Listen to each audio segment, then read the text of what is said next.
Quelle est la différence entre votre âme et votre esprit? Certains diront que c'est la même chose. Eh bien non, ce n'est pas du tout la même chose. Si vous arrivez à bien comprendre quelle est la différence entre votre âme et votre esprit, cela aura un énorme impact sur votre croissance spirituelle. Dans cette vidéo, nous allons regarder ce que la Bible dit sur votre âme ainsi que votre esprit. Donc, restez avec moi.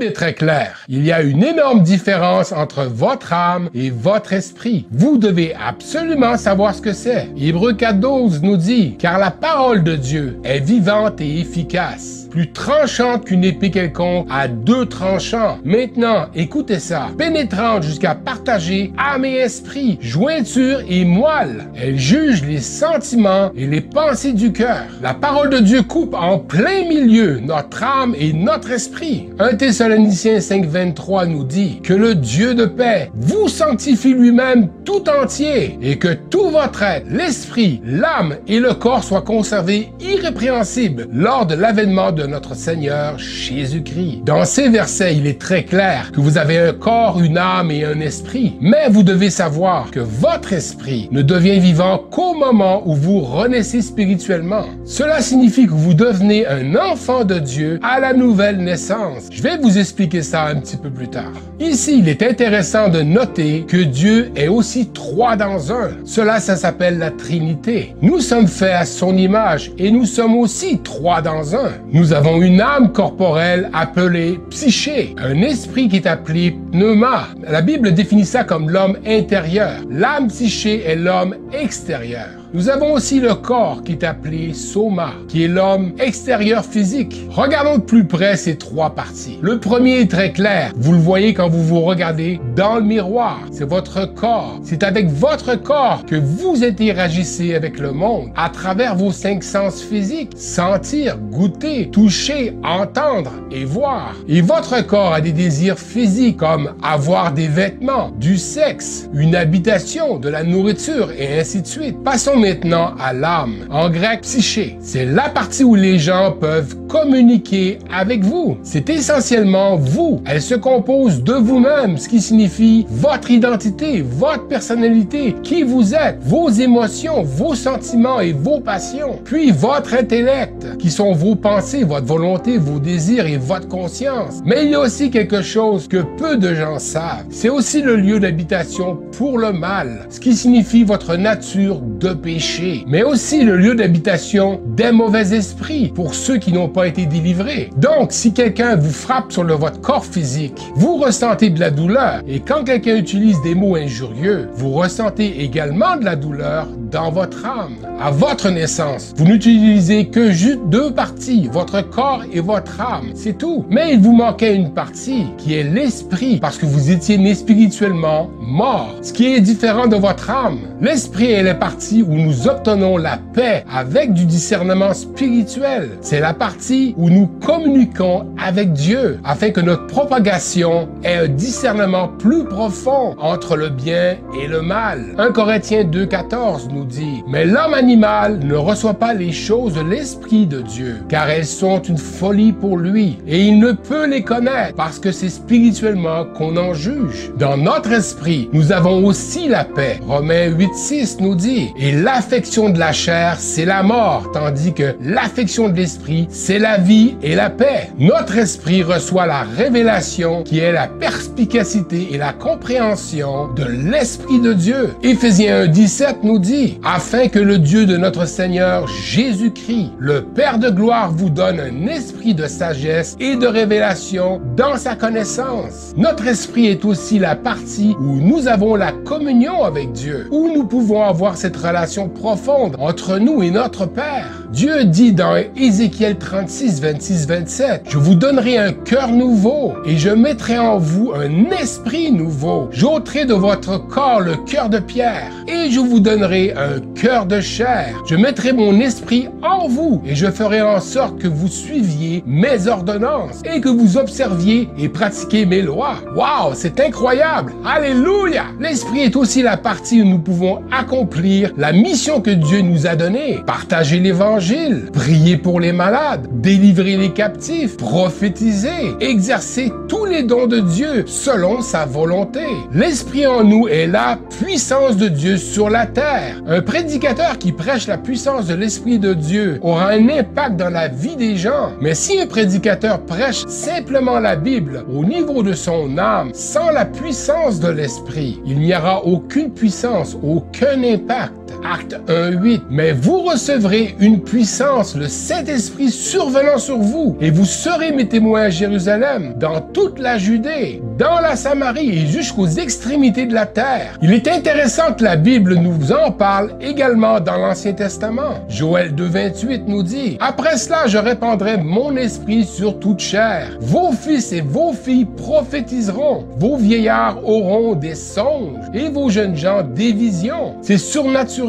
C'est pourquoi certaines personnes ne comprennent pas les chrétiens, parce que c'est spirituel, ce n'est pas physique. Mais parallèlement, il y a aussi très peu de chrétiens qui savent qui ils sont dans l'esprit. 2 Corinthiens 5:17 nous dit: « Si quelqu'un est en Christ, c'est une nouvelle créature. Les choses anciennes sont passées. Voici, toutes choses sont devenues nouvelles. » Ici, il ne s'agit pas de votre corps. Si vous étiez un homme avant d'accepter Christ, vous êtes toujours un homme après. Votre corps n'a pas changé. Et votre âme, qui est ce que la Bible appelle la partie mentale, émotionnelle de vous, n'a pas changé non plus. Ce qui a changé, c'est dans l'esprit. Vous êtes devenu une nouvelle création. Votre esprit est totalement nouveau. Votre vieille nature pécheresse a été effacée par votre nouvelle naissance. Je sais que pour certains d'entre vous, ça va être un choc, car plusieurs d'entre vous ont été endoctrinés dans la théologie de la vieille nature contre la nouvelle nature. La plupart des chrétiens ont appris à croire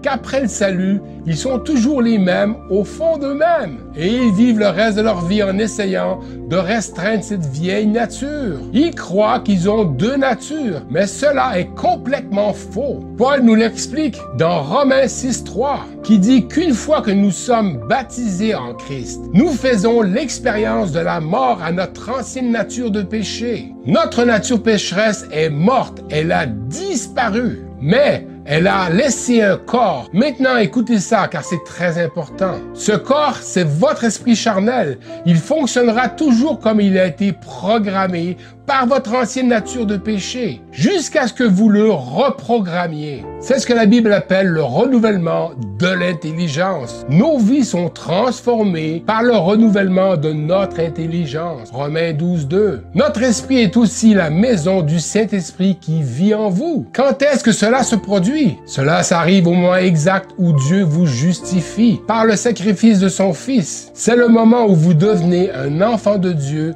né de nouveau. Alors, souvenez-vous que votre esprit né de nouveau est dans votre corps qui est aussi le temple de Dieu. Il est sa maison.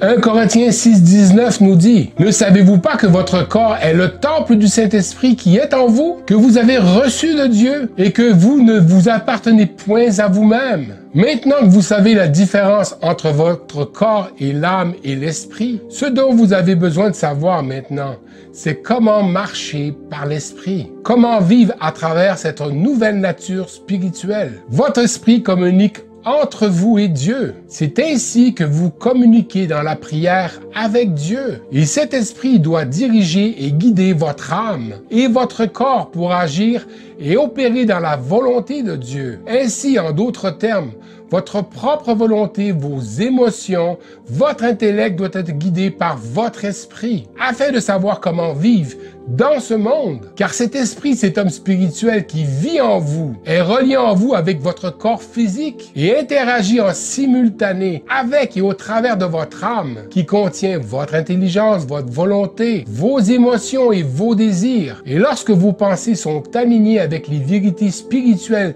du royaume de Dieu, ces réalités réalités ont alors un canal pour circuler et se manifester dans le monde naturel. Alléluia! Maintenant, laissez-moi vous donner un avertissement. Beaucoup de chrétiens aujourd'hui, à cause de certaines prédications, désirent ressentir l'esprit d'une manière physique dans leur corps. Plusieurs recherchent ces manifestations, en particulier les jeunes chrétiens. Et c'est un gros problème. Jésus a dit dans Jean 3,6, « Ce qui est né de la chair est chair. Ce qui est né de l'esprit est esprit. » 2 Corinthiens 5,7. Car nous marchons par la foi et non par la vue. On ne doit pas chercher à ressentir ces manifestations de l'esprit dans notre corps physique, car nous devons marcher par la foi, non par la vue. Car si on s'habitue à ressentir ces manifestations, le diable peut aussi nous tromper. Personnellement, je laisse l'esprit agir comme il le désire. Si je ressens de la chaleur ou de l'électricité dans mes mains, cela m'excite, c'est certain. Mais dans le surnaturel, je laisse toujours le Saint-Esprit agir comme il le désire, car il a toujours ses raisons. Mais nous pouvons ressentir sa présence d'une manière différente, comme avoir un sentiment de paix profonde au fond de nous. Nous pouvons aussi entendre la voix de Dieu à travers le Saint-Esprit. Vous comprendrez de quoi je parle à mesure que vous grandirez spirituellement. Ce qui est important à savoir ici, c'est que votre esprit est la partie qui vous permet de communiquer avec Dieu. Maintenant, écoutez ça. Quand Dieu ouvre nos yeux spirituels, qui est le moment où nous commençons vraiment à vivre pour la première fois, parce que l'Esprit nous donne la vie et Dieu nous parle à travers notre esprit. Et notre esprit conduit alors notre âme et notre corps dans la foi pour accomplir la volonté de Dieu. Jésus a dit dans Jean 6,63, « C'est l'esprit qui vivifie la chair, ne sert de rien. Les paroles que je vous ai dites sont esprit et vie. » Maintenant, c'est très important. Si vous voulez mieux comprendre votre esprit, vous devez comprendre que vous ne pourrez pas le comprendre ou le saisir avec votre niveau d'âme, parce que votre âme est pleine d'émotions et de pensées imparfaites. Alors, comment faire? Vous pourrez comprendre votre esprit en étudiant la parole de Dieu, afin de comprendre les vérités spirituelles. C'est comme lorsque vous vous regardez dans le miroir chaque matin. Vous vous regardez dans le miroir pour vous assurer que votre apparence est bonne avant de quitter la maison. Alors vous faites confiance au miroir pour vous montrer la vérité. De la même manière, la Bible est le miroir pour nous, afin que nous puissions voir la vérité de notre âme et de notre esprit. Nous lisons dans Jacques 1, 23-25, « Car si quelqu'un écoute la parole et ne la met pas en pratique, il est semblable à un homme qui regarde dans un miroir son visage naturel et qui, après s'être regardé,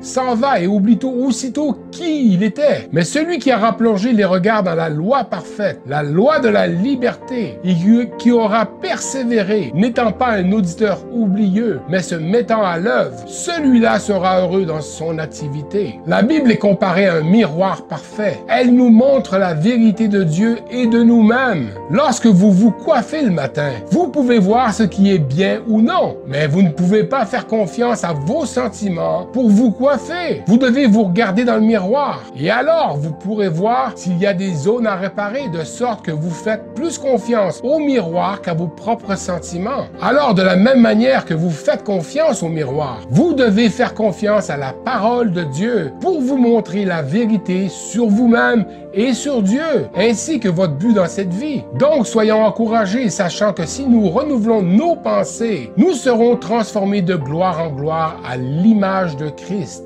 Maintenant, toi qui m'écoutes, si tu n'as pas donné ton cœur au Seigneur Jésus, aujourd'hui, c'est le temps du miraculeux pour toi. Peut-être que tu es découragé. Peut-être que tu transportes des fardeaux trop lourds pour toi. Tu ne sais plus quoi faire de ta vie. Tu es confus et tu as été blessé. Mais Jésus est celui qui pense les blessures. Il est celui qui pardonne nos péchés. Aujourd'hui, ce dont tu as besoin, c'est d'être pardonné. La Bible dit que si tu crois que Jésus est mort pour tes péchés, et si tu te repens de tes péchés et te fais baptiser au nom de Jésus-Christ, tu seras sauvé et tu recevras le Saint-Esprit. Tu seras une nouvelle personne. Si tu as besoin d'aide, contacte-moi. Et n'oubliez pas que Jésus vous aime et que son amour ne change pas, ainsi que moi. Amen.